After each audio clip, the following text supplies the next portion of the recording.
নমস্কার। আজকের এই বিস্তারিত এবং তথ্য সমৃদ্ধ বিশ্লেষণে আপনাদের সবাইকে স্বাগত। আপনারা কি কখনো ভেবেছেন স্বাধীনতার পর থেকে আমাদের দেশের প্রশাসনিক কাঠামোতে যে একটা বাবুদের রাজত্ব চলে আসছিল, সেটা কি তবে শেষ হতে চলেছে? ভারতের প্রশাসনে আইএএস বা ইন্ডিয়ান অ্যাডমিনিস্ট্রেটিভ সার্ভিসের একচেটিয়া আধিপত্যের যুগ কি সত্যি শেষের পথে? আজ কিন্তু হাওয়া রীতিমতো বদলাচ্ছে। কিভাবে এই নীরব বিপ্লব ঘটছে, চলুন সেটা আজ আমরা ধাপে ধাপে খুব সহজে বুঝে নিই। আজকের আলোচনায় আমরা মূলত যে বিষয়গুলো নিয়ে কথা বলবো সেগুলো হলো বাবুদের পতন, সাধারণ প্রশাসক বনাম বিশেষজ্ঞ, পিএমওর ক্ষমতা বৃদ্ধি, ল্যাটারাল এন্ট্রির অন্তর্নিহিত দ্বন্দ্ব, কেন্দ্রে আইএএসদের অনীহা এবং পরিশেষে ভারতীয় প্রশাসনের ভবিষ্যৎ। চলুন সোজা মূল বিষয়ে ঢোকা যাক। প্রথমেই শুরু করা যাক আমাদের ১ নম্বর বিষয় দিয়ে, বাবুদের আধিপত্যের অবসান। একটা সময় ছিল, তাই না, যখন আমাদের দেশে একটা বদ্ধ মূল ধারণা ছিল যে জেলা স্তর থেকে শুরু করে কেন্দ্রীয় মন্ত্রক সবকিছু চালাতে গেলে একজন আইএএস অফিসার হওয়া একদম বাধ্যতামূলক। মানে ওনারা ছাড়া যেন দেশ চলাই অসম্ভব। কিন্তু এখন পরিস্থিতিটা শুনলে আপনি অবাক হবেন। বর্তমানে পলিসি মেকিং বা নীতি নির্ধারণের অত্যন্ত গুরুত্বপূর্ণ পদ অর্থাৎ জয়েন্ট সেক্রেটারি লেভেলে আইএএস অফিসারদের উপস্থিতি নেমে এসেছে মাত্র ৩৩.৮%। হ্যাঁ, তথ্যের অধিকার বা আরটিআই থেকে পাওয়া এই ডেটা সত্যিই চমকে দেওয়ার মতো। একটু পিছন ফিরে তাকালে দেখবেন, আগে জয়েন্ট সেক্রেটারি পদে ১০০% আইএএসদের একচেটিয়া আধিপত্য ছিল। সেই একচেটিয়া সাম্রাজ্য ভেঙে আজ তা ওই ৩৩.৮% দাঁড়িয়েছে। এটা কিন্তু পরিষ্কার প্রমাণ করে যে ভারতীয় প্রশাসনিক ব্যবস্থায় এক নীরব বিপ্লব ঘটে চলেছে, যা পুরনো সিস্টেমটাকে ধীরে ধীরে ভেঙে দিচ্ছে। এখন আপনাদের মনে হতেই পারে, হঠাৎই বদলটা কেন? এর উত্তর লুকিয়ে আছে একদম শীর্ষ নেতৃত্বের চিন্তাধারায়। ২০২১ সালে স্বয়ং প্রধানমন্ত্রী মোদী একটা খুব তাৎপর্যপূর্ণ প্রশ্ন তুলেছিলেন। তিনি বলেছিলেন, সবকিছু কি বাবুই করবেন? বাবু কি সারের কারখানাও চালাবেন? বাবু কি রাসায়নিক কারখানাও চালাবেন? বাবু কি উড়োজাহাজও চালাবেন? এই যে মতাদর্শগত দৃষ্টিভঙ্গির পরিবর্তন, এটাই কিন্তু বর্তমান পরিসংখ্যানের এই বিরাট রদবদলের আসল চালিকা শক্তি। এবার আসা যাক আমাদের দ্বিতীয় অংশে, সাধারণ প্রশাসক বনাম বিশেষজ্ঞ, অর্থাৎ জেনারেলিস্ট ভার্সেস ডোমেইন এক্সপার্টস। আধুনিক প্রশাসন চালাতে আসলে কার দক্ষতা বেশি কার্যকর তা নিয়ে এখন একটা বড়সড় বিতর্ক শুরু হয়েছে। আর এখান থেকেই কাঠামোগত দুর্বলতাগুলো সামনে আসছে। একটু খেয়াল করে দেখুন, একদিকে রয়েছেন অল ইন্ডিয়া সার্ভিস, যেমন আইএএস বা আইপিএসরা, যারা মূলত সাধারণ প্রশাসক। এদের একটা বড় সমস্যা হলো এদের আনুগত্য কিন্তু কেন্দ্র আর রাজ্যের মধ্যে বিভক্ত থাকে। অন্যদিকে আছেন সেন্ট্রাল সার্ভিস বা কেন্দ্রীয় পরিষেবার অফিসাররা, যারা নির্দিষ্ট বিষয়ে ডোমেইন এক্সপার্ট এবং প্রথম দিন থেকেই তাদের সম্পূর্ণ আনুগত্য থাকে শুধুমাত্র কেন্দ্রের প্রতি। এই যে বিভক্ত আনুগত্য, এটা কেন্দ্রের দৃষ্টিভঙ্গি বদলানোর একটা অন্যতম বড় কারণ। আজকের এই মডার্ন ইকোনমির যুগে সব জানতা মানুষের চেয়ে নির্দিষ্ট বিষয়ে স্পেশালিস্টদের ডিমান্ড অনেক বেশি। যেমন ধরুন, অর্থমন্ত্রকের ক্ষেত্রে একজন রেভিনিউ অফিসার যতটা ভালো বুঝবেন, পরিকাঠামোগত প্রজেক্টের ক্ষেত্রে একজন রেলওয়ে আধিকারিকের প্রযুক্তিগত জ্ঞান ততটাই কাজে লাগবে। ইসরোর মতো সংস্থাগুলোর দিকেই তাকান না, ওরা এত সফল কেন? কারণ সেখানে নেতৃত্ব দিচ্ছেন বিশেষজ্ঞরা। আধুনিক প্রশাসনের সাধারণ দক্ষতার চেয়ে নির্দিষ্ট বিষয়ের জ্ঞান যে অনেক বেশি দরকারি, সেটা এখন সবাই বুঝতে পারছে। এরপর আমরা ঢুকছি ৩ নম্বর অংশে, পিএমও বা প্রধানমন্ত্রীর কার্যালয়ের ক্ষমতা বৃদ্ধি। ক্ষমতার ভরকেন্দ্র কিভাবে সরে যাচ্ছে চলুন দেখি।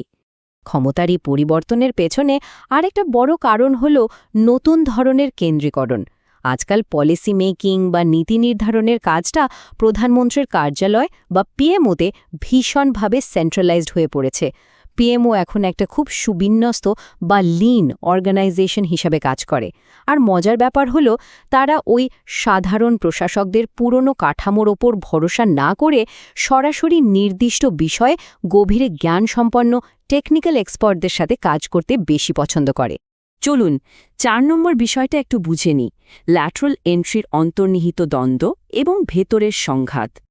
বাইরে থেকে এক্সপার্ট নিয়ে আসার জন্য সরকারের সবচেয়ে আলোচিত উদ্যোগ হল এই ল্যাটারাল এন্ট্রি।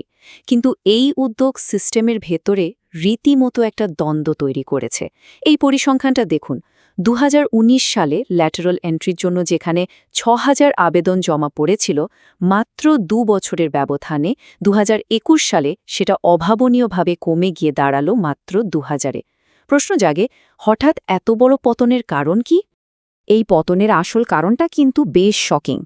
যারা 3 থেকে 5 বছরের চুক্তিতে ল্যাটারাল এন্ট্রির মাধ্যমে প্রশাসনে যোগ দিয়েছিলেন, ট্রেনিংয়ের সময় তাদের প্রতিষ্ঠিত আইএএস লবির কাছ থেকে তীব্র বৈরিতার মুখে পড়তে হয়। তাদের রীতিমতো একটা পরিষ্কার ওয়ার্নিং দেওয়া হয়েছিল, নিজের ওকাতে থাকুন, প্রতিষ্ঠিত শ্রেণীবিন্যাসের সাথে সংঘাতে যাবেন না।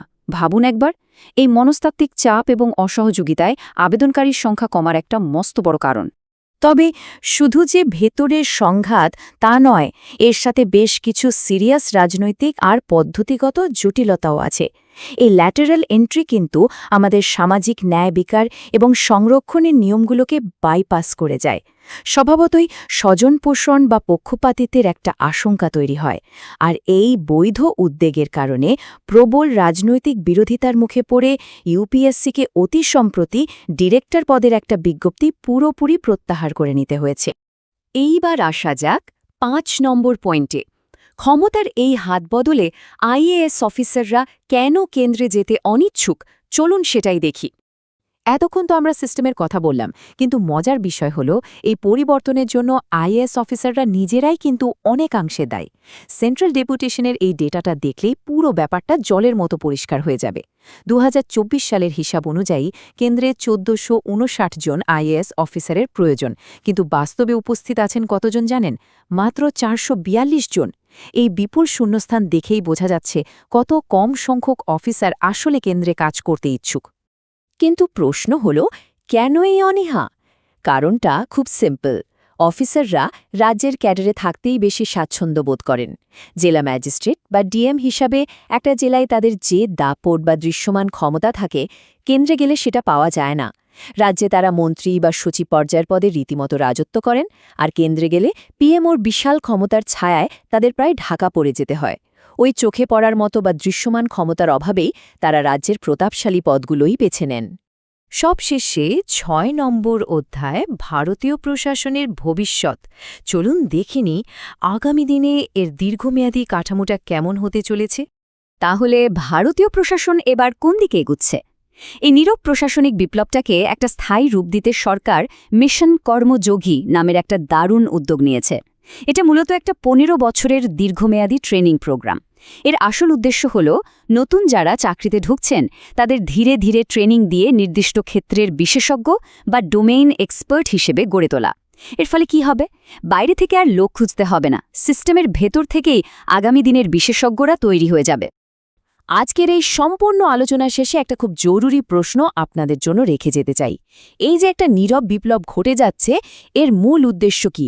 সত্যি প্রশাসনের স্পেশালিস্টদের এনে কাজের গতি বাড়ানো, নাকি ক্ষমতাকে আরও কেন্দ্রীভূত করে রাজনৈতিক আনুগত্য নিশ্চিত করা? প্রশ্নটা কিন্তু গভীর চিন্তার দাবি রাখে। আমাদের আজকের এই আলোচনায় আমরা চেষ্টা করেছি সম্পূর্ণ বিষয়টিকে খুঁটিনাটি সমস্ত তথ্য দিয়ে খুব সুন্দরভাবে সাজিয়ে গুছিয়ে আপনাদের সামনে বাংলায় তুলে ধরতে, যাতে আপনাদের আর অন্য কোনো জায়গা থেকে পড়ার প্রয়োজন না পড়ে। এই চমৎকার অন্তর্দৃষ্টি এবং এত সুন্দর তথ্য সমৃদ্ধ বিশ্লেষণের জন্য আমরা বিশেষভাবে কৃতজ্ঞতা জানাচ্ছি শুভদীপ সিনহা অর্থাৎ সভাদীপ সিনহা স্যারের প্রতি। আজকের এই বিশ্লেষণ আমরা এখানেই শেষ করছি। ভালো থাকবেন।